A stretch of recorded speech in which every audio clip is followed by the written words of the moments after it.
can barely take care of myself. Like I always say to first-time moms, it's okay if you make some mistakes. It's okay if your baby falls off your hand. It's okay if you're not producing milk. It's okay if your baby is crying a lot. Like, it's not your fault. It's okay. Hi guys, welcome back to my channel. My name is Grace, aka Small Senior, and I'm back with another video. This is going to be a sit-down video. I have been wanting to do a video like this, but for some reason I've just been procrastinating. I know that I have a lot to say, especially as a young mom of 2 babies. I've always wanted to like share my experience and things that I feel about being a young mom. So this is probably going to be like a series, but what I'm going to be starting with today is things I wish I knew as a first-time mom, young mom edition. And yes, I do have a list of things I'm going to be talking about. In case you see me looking down, I'm looking at my list. And yes, so let's get right into the video. Okay, so the first thing I didn't have was mom friends. I wish I had a lot of mom friends, or just someone to complain to that I know can relate to my complaint. I didn't have any of that, so I wish I had that. And or even if not that, I wish I joined like mom groups. I don't know if there are mom groups. I've heard that there are mom groups. To be honest, I didn't really go searching for any, but I wish I did, just because sometimes it's just nice hearing that, you know, someone is going through what you're going through, or someone understands your struggle, or that, you know, you're not doing so bad. Like, just continue. It's part of the whole process and everything. So I wish I had mom friends. Definitely, that's number one. The second thing is breastfeeding pain. You guys, I thought breastfeeding was just basic. I thought it was just like your baby latching onto your nipple and sucking. I thought that's just what it was. I was not ready for the pain that came with breastfeeding. So there's 2 different pains I experienced. Going to what I've learned, when you breastfeed, your womb is going back to its original place. I don't know how to define bad cramps, but it is like bad cramps. I didn't know about that. I had zero, like I had not gotten any hint about that. Second pain is the pain around the nipple area. That's where your baby is latching onto. Whew, it is painful. I mean, the other pain is worse, but this one was really painful because even while you're getting sore on your nipples, your baby is going to keep sucking on that injury and you cannot do anything about it. I've heard that it has to do with bad breastfeeding posture, or your baby is not, you know, latching correctly. If anybody has like any tips on that, please leave it in the comment section. But I know that I always had like a sore nipple. I think there are some things like a balm now, or like a nipple guard, I'm not sure, that help protect the nipple area now, but I didn't know about that then. So I went through the entire pain. The third thing on my list also has to do with, you know, the breast. I did not know that it was okay to start producing milk much later after having your baby. So I used to think that maybe you start producing milk while you're still pregnant, and if you don't, then that's not normal. Because for me, I did not produce any milk at all until I gave birth. So how it worked for me was, after I gave birth, nothing was coming out, but I was advised to, you know, try to breastfeed my baby and get my baby to keep sucking on, you know, the breast, and milk is eventually going to come out. The first day or the second day, I was producing milk very well.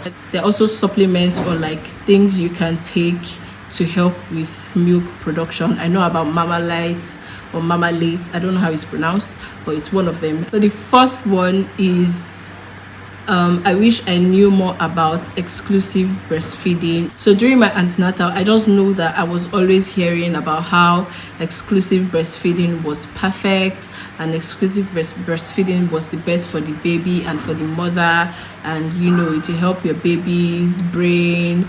It would, I know, I heard a lot of good stuff about breastfeeding, and I was like, I think I want to do this if it's going to be beneficial for my baby or for me. Like it's okay if you introduce solid. Why I say this is because I was not eating. I was not eating at all. I don't know if that had to do with like postpartum depression. I don't know if that was my own way of experiencing postpartum depression, but I breastfed my baby for 6 months, and throughout that 6 months my eating habit was so bad. For some reason I just didn't want to eat. Even when I was hungry, I just was not eating. So I lost a lot of weight. I feel like it also affected my baby's weight. He wasn't getting as much as he needed from my milk. Do exclusive for 3 months or 4 months, as much as you can, but don't kill yourself. So the next one is family planning. So you know these funny videos where a nurse tells the patient that has just given birth, like, are you ready for family planning? And the patient is like, oh no, like, I'm not even thinking about sex, I'm not even like ready to have another baby, there's no need, I'm good.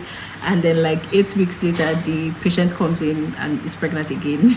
That was my case, but mine wasn't 2 months. I think mine was like 4 months later or so. Like, I don't know who spread the narrative that if you're breastfeeding exclusively, you're not going to be ovulating or seeing your period. I don't know who told us that, but it's a big lie. It's a big lie. The moment you give birth, your body is ready to take in again if you start having sex. So I wish I knew that, because I don't know if I was ready for my next child. I don't regret her now. I don't regret having her now.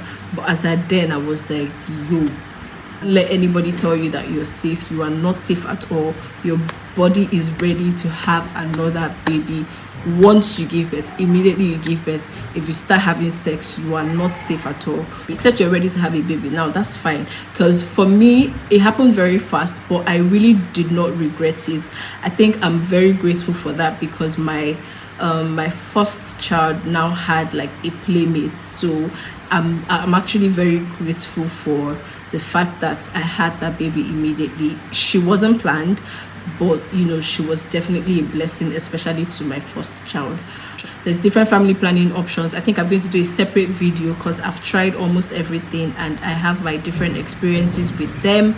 So I'm probably going to do a separate video on family planning, like the side effects, how it works and everything like that. Okay, so the next thing on the list is understanding my baby's cry. There's different reasons why your baby might be crying. It could be heat, it could be that they're hungry, it could be that they're sleepy, it could be that they need a diaper change, it could be anything. It's very important to understand why your baby is crying, so you know like what they need, because obviously they can't speak, but they need you to understand what they need at that particular time. But I did not really know that. So for me, it was just like, once my baby is crying, I just feel like, okay, you want to suck.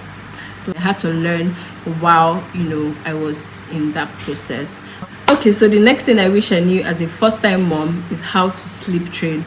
And I'm not going to lie, I wouldn't say I know now, because I did not properly sleep train my kids up until they were 2.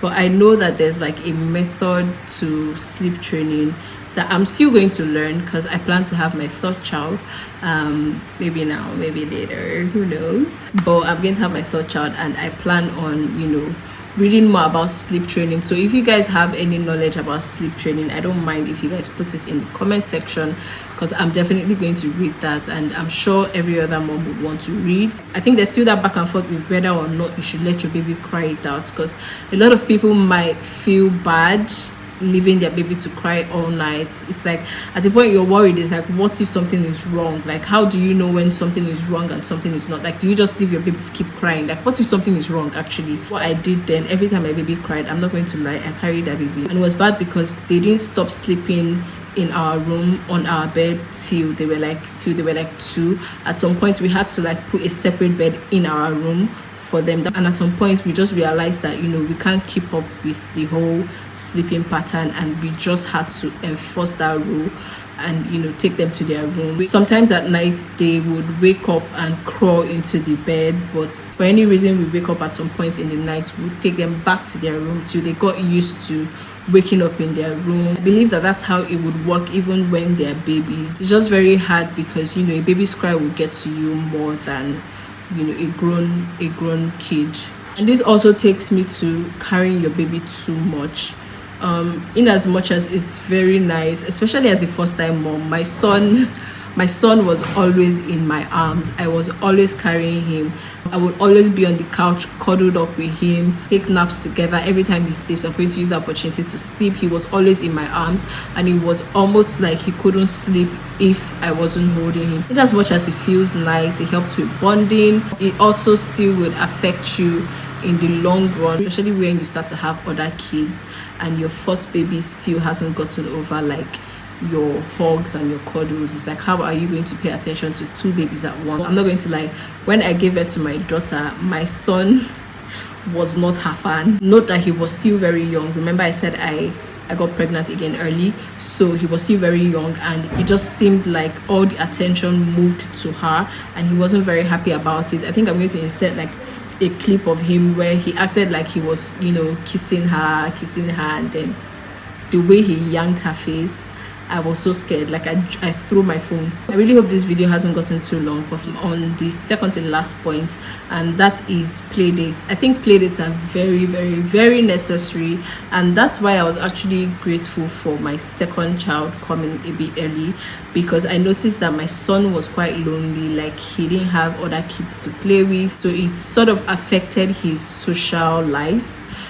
He didn't know how to play around kids eventually when I took him out, and that's why I said I was very grateful that I had my baby, my daughter, not long after my son, because I know for a fact that he became more socially active when he had a sister to play with. My final point is that I wasn't ready for the level of responsibility that comes with being a parent. I was not ready at all. Like I could barely take care of myself because I was young. I mean, I was 20, and with how I grew up, I was sort of used to getting a lot of things done for me. But like immediately I had a baby, it's like I'm in charge of someone else's life. It was a bit exhausting for me having to think about another human being and then think about myself. I don't think you can ever really be ready, especially as a first timer. Like it's a new experience having to, you know, having to be in charge of a whole human being. You still go through like some difficulties and all of that, but mine was just really bad because I was a young mom. I wanted to be able to still, you know, make bad decisions or make some mistakes and not feel so terrible about it. But you know, that was not the case, because now I had somebody that, you know, I have to be responsible for. Like anything that happens to my baby is going to be my fault. It's not going to be my baby's fault. So I'm a mother to two beautiful children now, and I think for someone that, you know, had zero experience, had zero friends to learn from or to, you know, experience that motherhood, that transition into motherhood with, for someone that was really young, I think I did an amazing job. I'm not going to lie. And I also had a very good support system, starting with my family. Luckily for me, I do not live too far from my family, so my mom was always there for me. My siblings were always there for me. I had really amazing friends around me that period, come around and help me. I still have a video. I still have a video of my friend helping me bathe my son.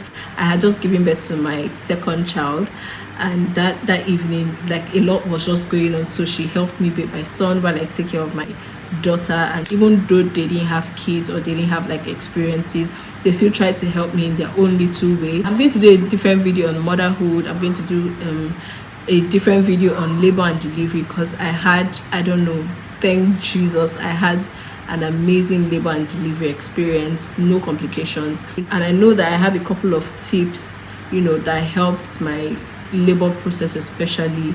Yes, do a lot more motherhood videos, so it's going to be like a young mom series.